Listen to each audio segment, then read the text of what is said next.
Okay, how's everybody doing out there? This is new for me because I'm usually not pointing. All right, are we there? Are we good? Okay.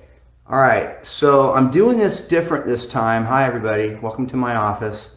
Yes, that's Bigfoot and a raccoon. Anyway, so we're going to let some people tick in here.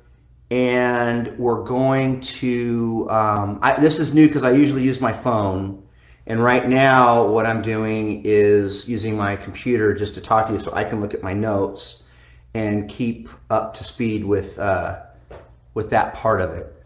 I'm going to wait till we get going here. We've got some metrics coming in. I'm trying to see how, anybody on there yet watching? Can you guys just give me a test comment so I can see if that works? I can answer questions that way before we get going on here. Still not seeing anything pop up. Let me try something here real quick before we get started. Thanks for hanging in there with me, y'all. It's a different way of doing it. I'm just sending out some text to some folks that I think are watching right now, but I might just go back to the old way of doing this like I do the Creek Fire updates where I just, okay, it says Jill wrote back yes and people are commenting. I wish I could see it, you guys. Right now I'm totally blind on that part. Oh, John's saying, oh no, that's someone else. Okay, I'm just gonna dive in because you guys are all waiting here. I can't, for whatever reason in my screen right now, I cannot see, oh, there we go. Now I'm seeing it. Okay, all good. I see you guys now. Everybody's popping up. Okay, cool. So I'll be able to look at these. Thanks for bearing with me, by the way, everybody. I'll be able to look at these and try to keep up. All right, so here's the gist of what I took away. I think some of you guys that were on the call probably had the same reaction. Some of you maybe didn't have the same reaction. I had first heard about this proposed Range of Light monument a while ago. I read something in a magazine or picked it up on Facebook somewhere, and I thought, and I wasn't fully focused on it. Didn't really read the whole thing. And then about a week ago, 2 weeks ago, I heard about it again. I started asking around about it. I was like, is this thing going to happen? Like, what's going on with this? And then this woman, Deanna Wolf, she hosted this webinar today that some of us were able to log into and listen to. And so, so real quick, just to do a little background here, and I've got some notes I'm going to go through to help you guys out, help understand all this. But the, let's see, I'm looking for one more. There it is. Okay. So right now what the proposal is, and this is basically a dream of this one woman, Deanna Wolf, from what I can gather, is that she comes into the Sierra National Forest, has been for a while. She's a retired national park ranger. She is a yoga instructor and self-proclaimed environmentalist. And she started coming to the forest a long time ago, and according to her, doesn't like the way the Sierra National Forest looks or has been managed. And at the end of the day, what this comes down to, in my opinion, is this is another super left-wing environmental person who is anti-logging. They want to get logging out of the forest. Which is why they want to change this to a monument, because if it's a monument, it's not going to be ran by the National Forest Service anymore. In their own words, the National Forest Service, the Forest Service, which is administered by the U.S. Department of Agriculture, is in the business of logging, period. I don't think anybody's maybe told this woman that logging, her counterparts pretty much killed logging back in the 80s. Just go to a town like North Fork pre-1980s when it was thriving, and now look at it, which it's a lot different than what it was.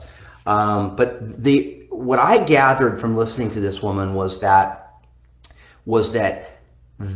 her and her cronies she had on this panel, they believe there's just rampant logging going on in the Sierra National Forest. Specifically, they were really touchy about hazard tree logging, getting all the dead stuff out, or the trees that have been damaged in the creek fire. And so I think that's one of the drivers for this. But to give you a basic idea, an overview, what she's doing here, she has built a website called Unite the Parks, okay? And we'll put all this stuff up online if you haven't found it yet. And this is all Deanna Wolf.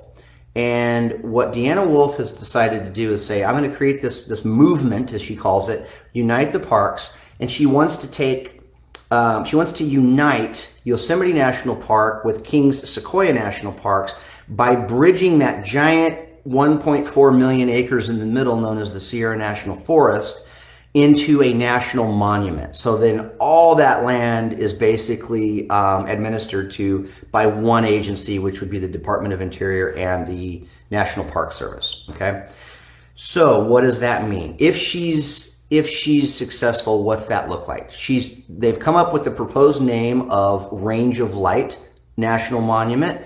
That, if you don't know, is a term that the naturalist John Muir coined many years ago when he was running around our area up there discovering it and writing about it.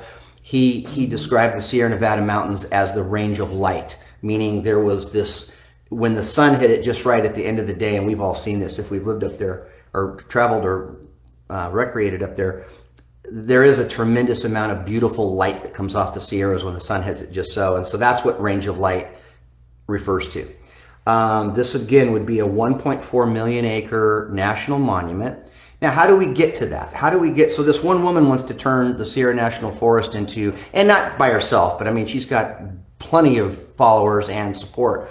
How do you do that? There's two ways to get to a national monument status. You go through Congress, and Congress votes on it and passes it through, and it becomes a bill that lands on the president's desk, and then they sign it. But in 1906, Congress approved an act called the Antiquities Act, and they specifically did that to help then President Teddy Roosevelt, who was a great outdoorsman, as we all know. Roosevelt wanted a way to quickly designate national monuments and national parks from just the desk of the president and not have to go through all the rigmarole of getting a bill passed through both chambers of Congress. And so that was passed in 1906, the Antiquities Act. In fact, the very first national monument ever created by Teddy Roosevelt was Devil's Tower in Wyoming, as I found out looking into this today. So there's two ways to do it: Congress or a presidential proclamation. In effect, an executive order, even though it's not technically what it is. But so the sitting president right now, Joe Biden, and typically historically, presidents, just as they're on their way out, signing a bunch of proclamations is kind of one of the things they do. They pardon people and they create national monuments. And so Clinton did it in 2000. He created some national monuments right here in the Sequoia National Park area that added to that.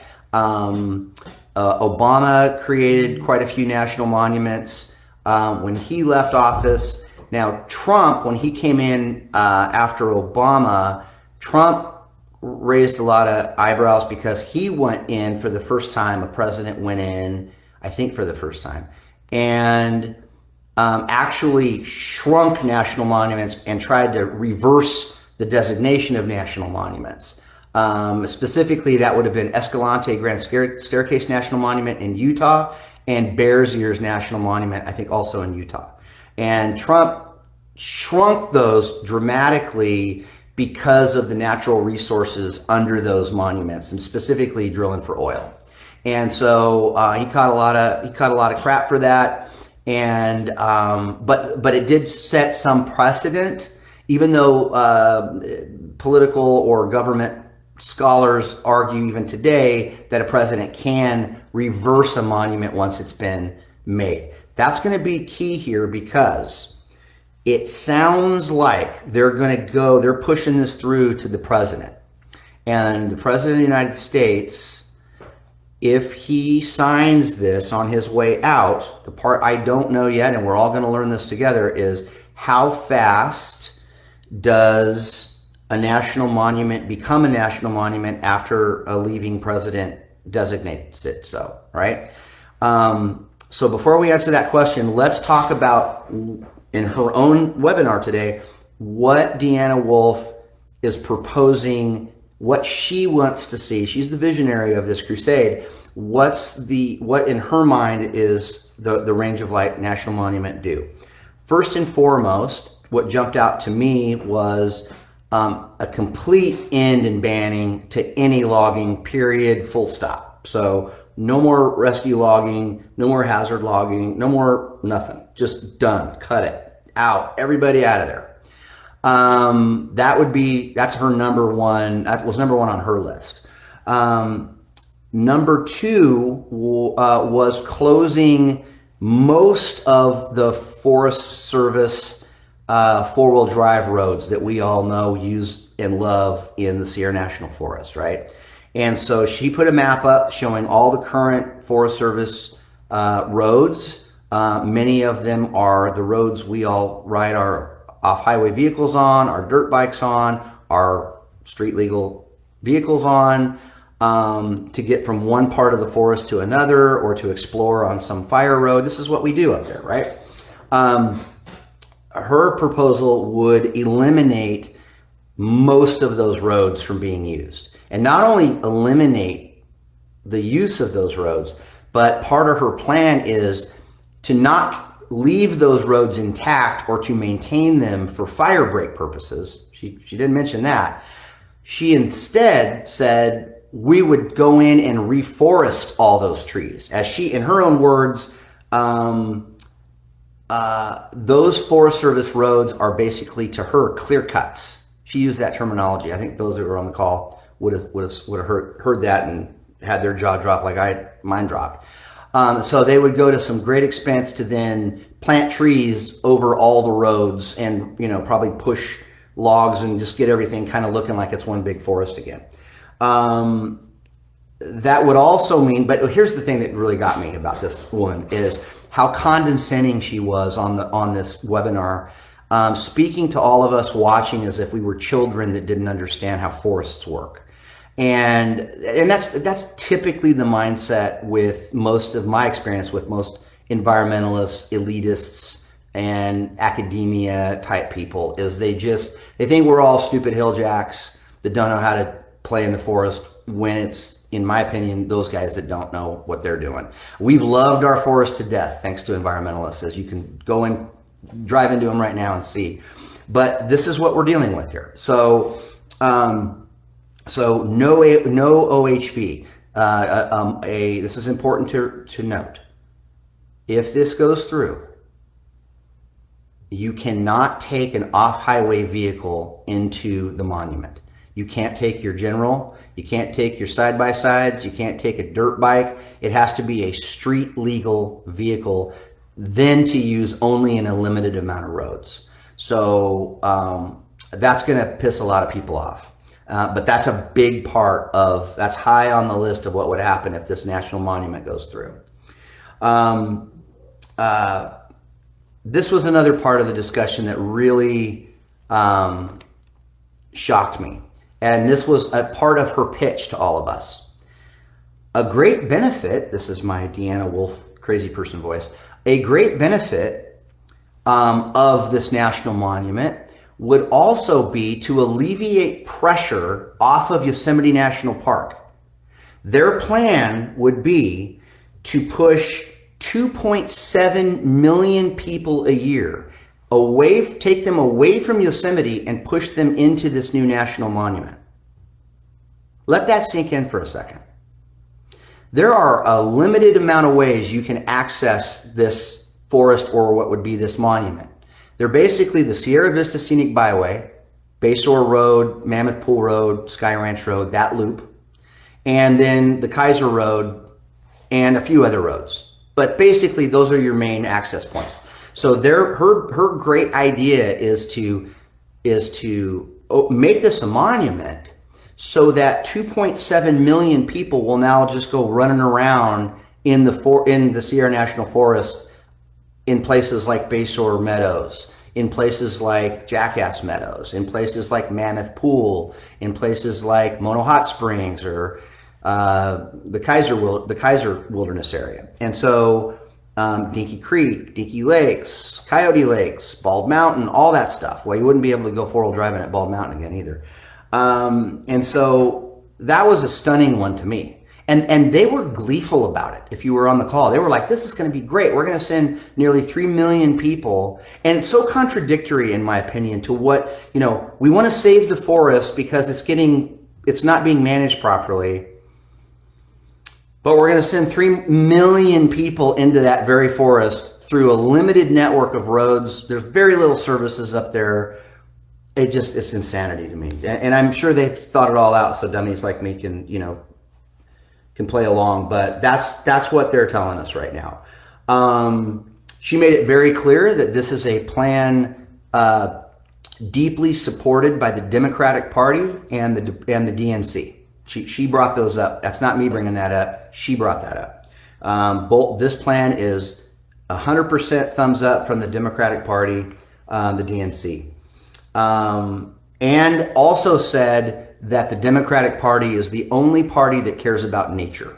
Those were her words, by the way, in the webinar.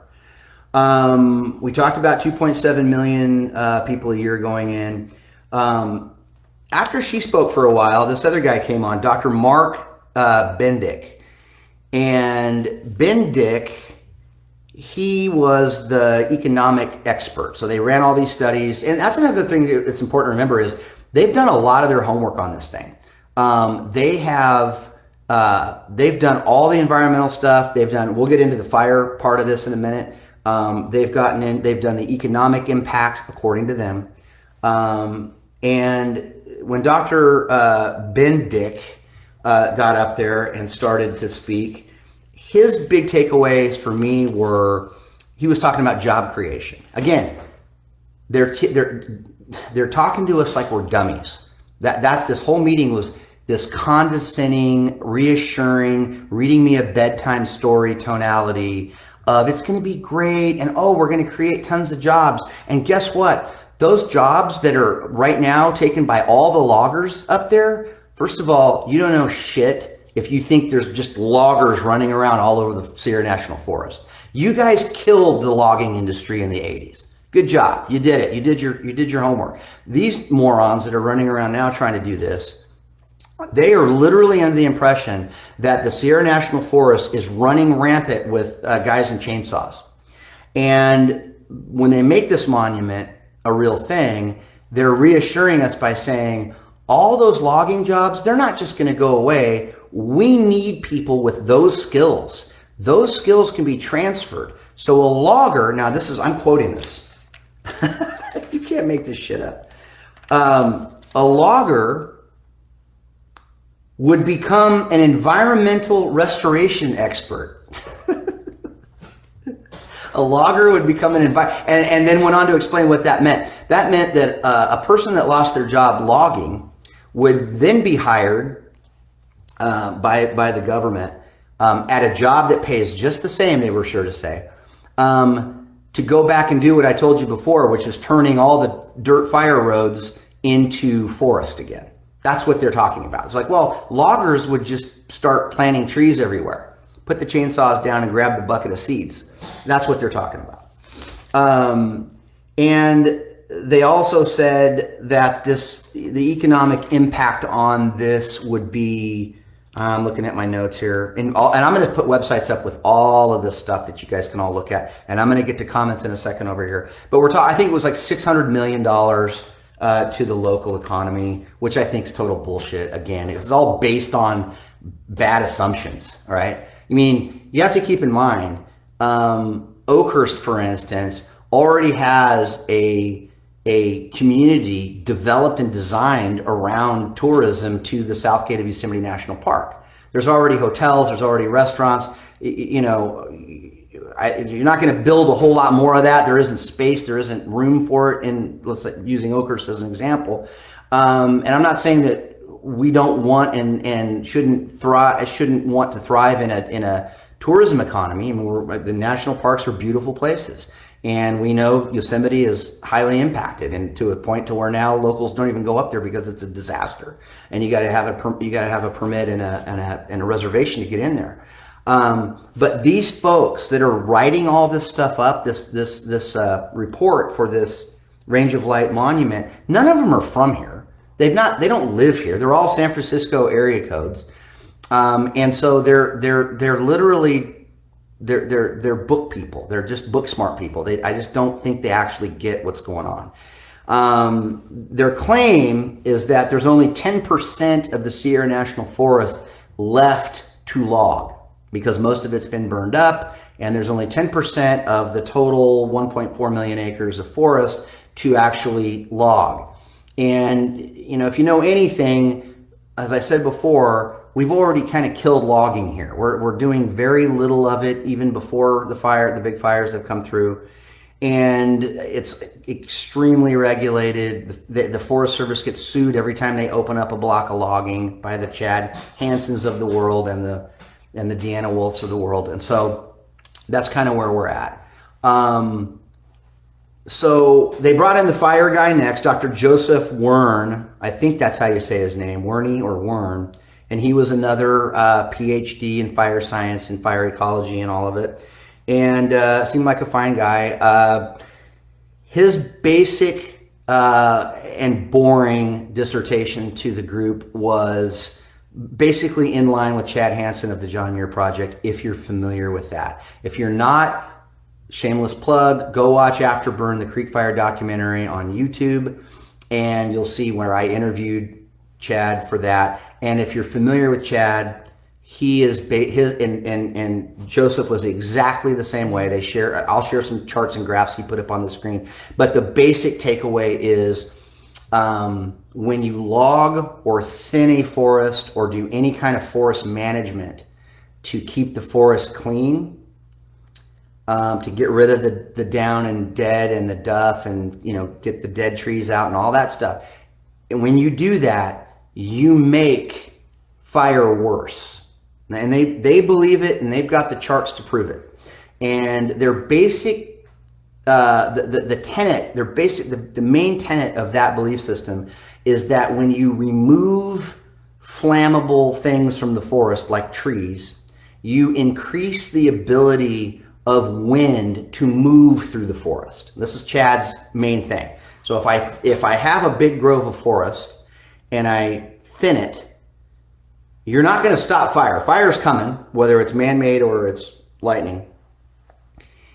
And when it comes, it's going to move and carry through that thinned grove of trees faster because there's less trees to provide a wind block. That's basically their theory in a nutshell. They'll say that in 5 paragraphs and about twice as long as I just did. But that's what they're saying, that with a bunch of fancy words that I don't know how to use.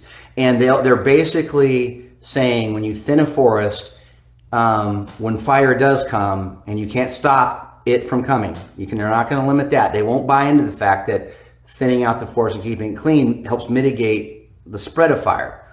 They're saying once a fire happens and the fire triangle is complete, temperature, oxygen, and fuel, all that's there, it'll carry through the forest. So he had papers and documents and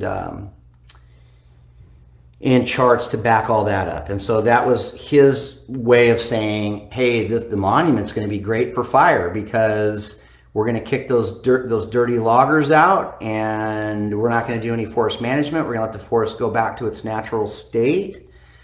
And then when there's fires, it'll burn low intensity. It'll stay on the ground. We won't get crown fires.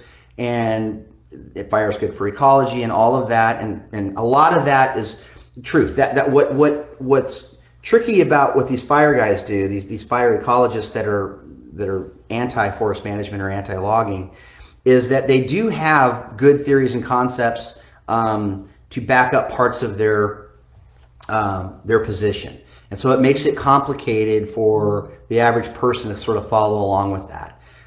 They base everything off of models.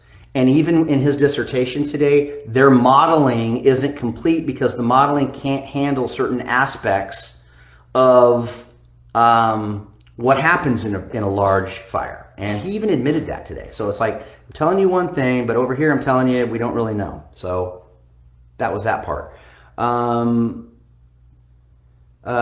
State Assemblyman Joaquin Arambula popped on for what I thought was 10 minutes of absolute uselessness. Typical for most of the things. Every time I see that guy on camera, it's just bleh, nothing comes out of his mouth that makes any sense or is useful at all. And this was another example of that. And so he got up and talked about how he grew up going to his cabin. He was an ER doctor. He likes to let everybody know that, and whenever he gets the opportunity, and that he used to go to the cabin in the morning, and he liked being in the Sierra National Forest. I'm sure all of that's true, but he's seen the light with the range of light proposal, and knows that the Sierra National Forest, the way it's being currently run and used, is not sustainable, and all of us dummies are going to ruin the forest. And he's been so motivated by Deanna Wolf's work, he's gone to his fellow Democratic state legislators in Sacramento and has gotten 52 members of the state legislature to sign on to this letter that's going to go to the president about making the monument. And that was about all he had to say. I'm going to go back to Deanna Wolf because I forgot one very important part of this. High on the list, right under no OHV and no logging, she literally had the bullet point on her description that was shared on the screen that said, "Cowboys, no cows." So she's done with cattle grazing on the High Sierra permits that some of our local families have been doing for 100 years. The Toppings, the McDougals, some of these great families that have long been stewards of the land up there while also growing, growing the wonderful beef that we all enjoy and depend on. And so cows are out with the National Monument. No more cows. And then condescendingly said, but we do need cowboys because cowboys know how to work the land. And so you cowboys out there, we need you to help us cover up all these fire roads with trees. Literally said that. And laughed as she said it. And so there's that. Okay, I'm going to go over to the comments here in a second. Can I pan through those? Yeah, like I said, I'm sorry if you're just getting on here. I don't point the camera this this way. I'm holding my phone, but I'm learning how to use this new way of doing it for me. I'm looking at my notes. Oh, Ron Good got on. He's I think he's a leader in the Mono tribe, the Mono Indian tribe. And Ron got on for what seemed like an eternity as well. The basic, and they are in support of the national monument. The Mono Indian tribe is in favor of this becoming a national monument. Ron's leaking disgust for the Sierra National Forest and its managers was apparent in the phone call. And he made that pretty clear. He did mention that in this area, our Representative McClintock, Congressman McClintock, knows about this project and has said publicly and privately that he would not support it and not vote for it should it come to the House for a vote. And then on the call said that McClintock was quote unquote worthless, which everybody on the call, the people that were there, the doctors and the politicians and Deanna Wolf, all laughed out loud openly, just assuming all of us were cool with that comment, and that he has to go. What the Native Americans, what the Indians want to do up there is they want to practice cultural burning. Okay, so the Forest Service has been against this, from what I can tell. This is just what I gathered at this webinar. But there are cultural and spiritually significant reasons why the tribes of California want to burn and do ceremonial burns, cultural burns as they call them. Very similar to what they used to do in the past. And it's how they protected their lands and ensured growth and low intensity fire on the ground late in the fall when conditions are not really good for fire spread. We know this, right? We know that the Indians in Yosemite, the Owanichi, used to set the ground on fire and let it crawl and let it burn, and it was good. It was good fire. And the local tribes up and down California continue to do this, but they do it with resistance from the Forest Service, according to Ron Good. And that should this proposal go through for a national monument, that the national monument being administered by the National Park Service would be much more lenient to letting small groups of people light fires in the forest for ceremonial purposes. I'm not taking anything away from the native tribes for wanting to do that. I think that's pretty cool. I get why they're doing it, and it's part of their heritage and it's part of their culture. And who am I to say that's right or wrong? Ron did say that they have a 0% track record of having escaped fires in these situations. They've never had one fire get away from them. He did point out that when the National Forest Service has helped them do or has done prescribed burns that are not have anything to do with Native American culture, that they don't have as great a track record, that fires have escaped the Forest Service and CAL FIRE at times. So he was quick to point that out. The call wrapped up. I thought this was funny, and those that were on the call are going to have a good time with this. As the call wrapped up, this little helper bee that was on the call too, helping like an assistant to Deanna, as they were saying goodbye, the assistant speaks up and goes, Deanna, there's quite a few people with their hand raised. You know, if you're on one of these webinars, you can click the hand raised button. And she said, there's a lot of them, and there's a lot of people who want to ask questions. And if you could have seen the look on this woman's face, Deanna's face, when she got that pointed out to her, she stuttered and stammered like Kamala Harris at a town hall meeting. And she did not know what to do with that. And she goes, well, I don't think we can take any calls right now. We're trying to figure it out. Oh, we don't know. She stammered around and ultimately said, well, we're not going to take any questions right now. We'll do another one of these where they can take questions. But then said they can't take questions on great scale because of the limitations of how Zoom works, which is ridiculous. So it was a one-way discussion. I really, I don't think Deanna Wolf realizes what's about to come her way right now. Because the very last thing she said on the phone call was, we can't take questions right now. But please, everybody out there listening, please share my email address and please send your concerns or questions via email to me directly. I'm going to put this up on the screen later, but right now, if you're watching and want to write it down, her email is director@unitetheparks.org, O-R-G. director@unitetheparks.org. And so I would imagine she's going to hear or get a few emails from some of us that aren't necessarily thrilled with this development.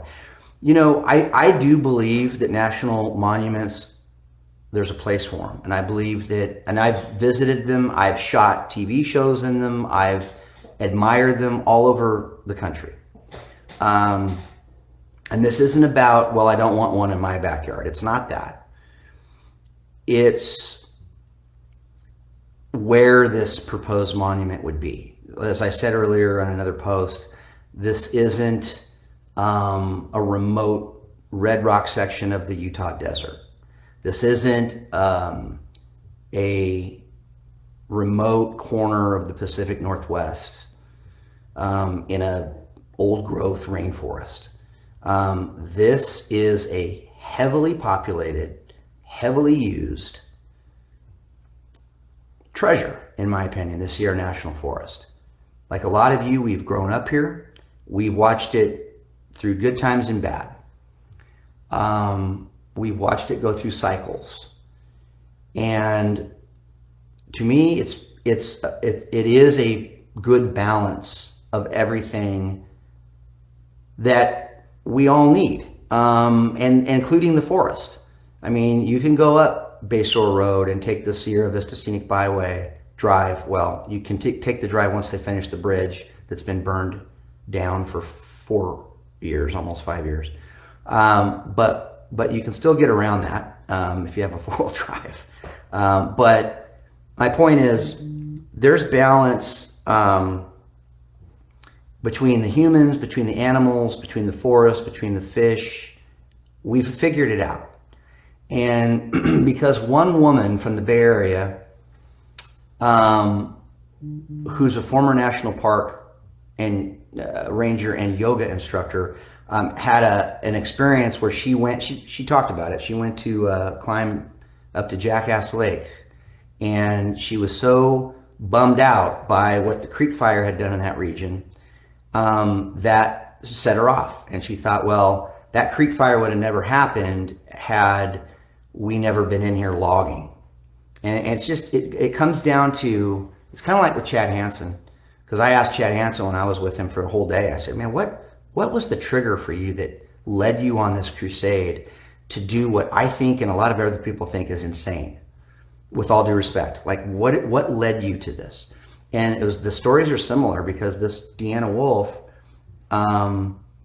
she had that one experience and she just kind of snapped on it. And she's been, working on this arguably before the Creek Fire. This is an idea that she had born, it was born before the Creek Fire. But the Creek, as she pointed out, the Creek Fire, the aftermath of Creek Fire really set her off.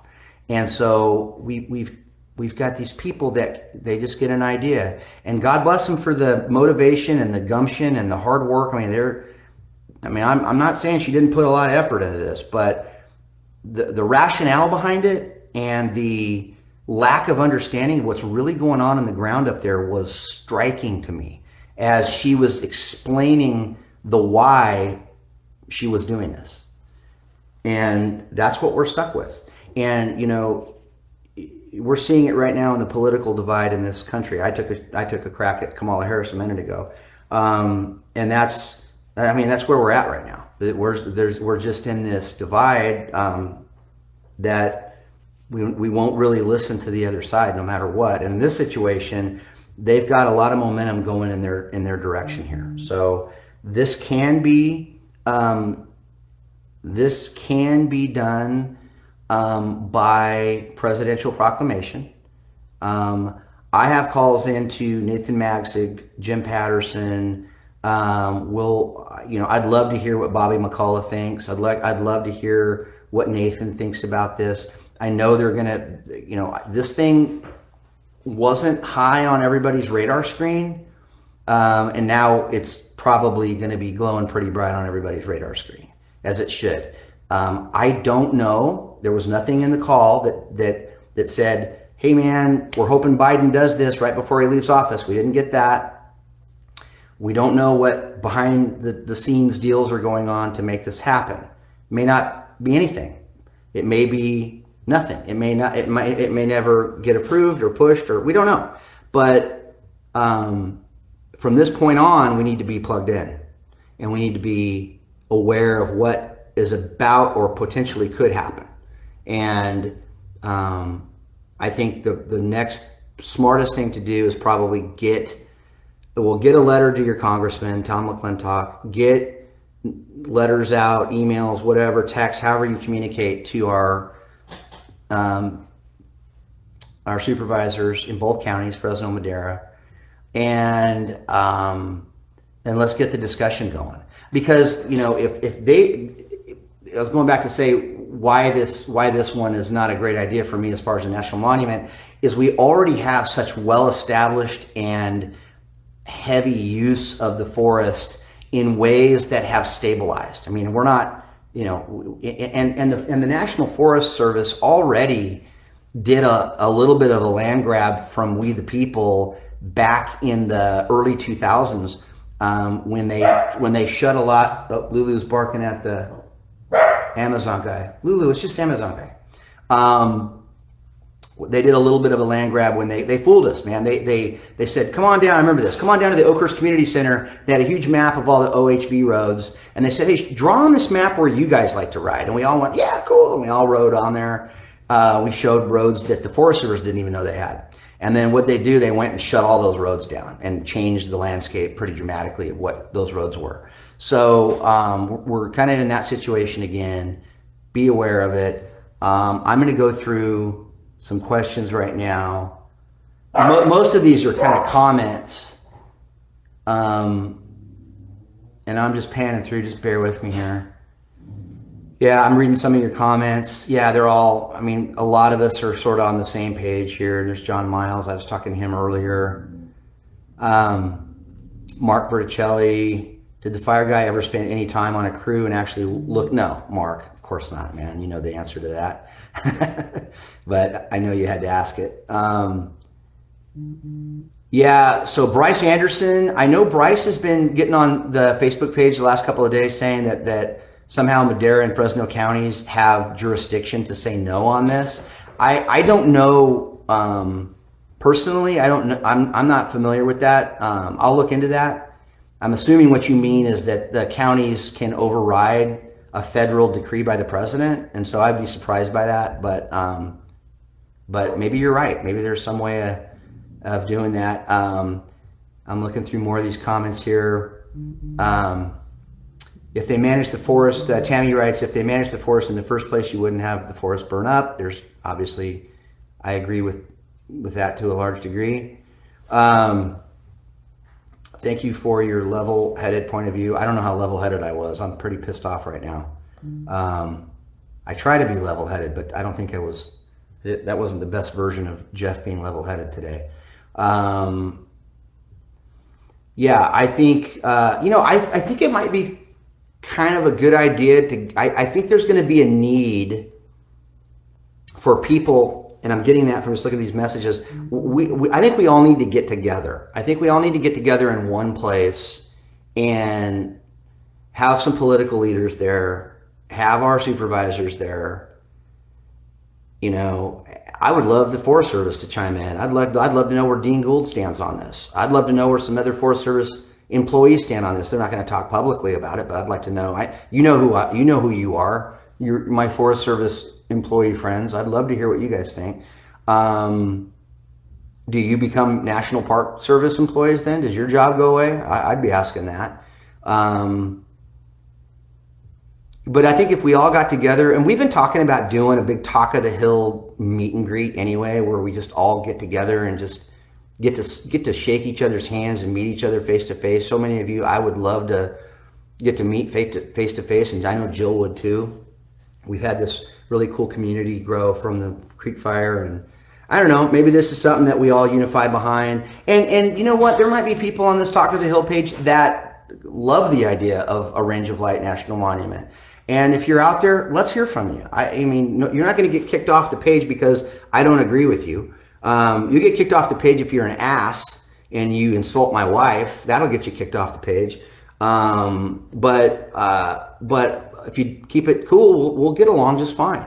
But yeah, let's hear what you think. If you think this is a good idea, I think it's important discussion to have. Maybe there's aspects of this that, in my excitement and disappointment right now, I'm not thinking through. That I always try to give myself that You know, sometimes it's good to let things simmer down a little bit before you really make decisions on it. But I wanted to get on with you guys right after this, just so, because it was top of mind, and I know a lot of people are wondering about this. So I'll continue. I'm going to jump off as I got to get back to work, but I appreciate all of you. Jill and I both do, and we love this community. And this one is pretty crazy. We haven't really faced something like this before. I mean, fire was bad, but the fire wasn't something we could reason with. It had a mind of its own. It did its thing, and we had to just deal with it.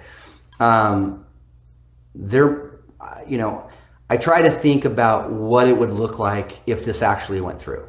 Like if this actually becomes a national monument and the road signs are posted, I mean, and you're not able to take your side-by-side up to go to your cabin in the wintertime. Those families that have for 100 years, fifth generations, have been going up to Jackass Meadow or Bayshore Meadows to green feed their cattle in the summer. For that to be done breaks my heart, to be honest with you. So it'll be interesting to see where this all goes. Yeah, Chris Cochran, I just read your comment right here. Where would 2.7 million people stay? Well, they'd stay in Fresno. They'd stay in Oakhurst, Coarse Gold. Probably have to build more stuff. Again, the plan, you've got 4.5 million people coming to Yosemite every year right now. That might be even closer to 5 million. And what part of the plan is for this park is to, or for this national monument, is to make something so cool. It's cool as it is right now, but they want to draw attention to it by turning it into a national monument and then directing 2.7 million people up Bayshore Road. Basically, that's what they're talking about.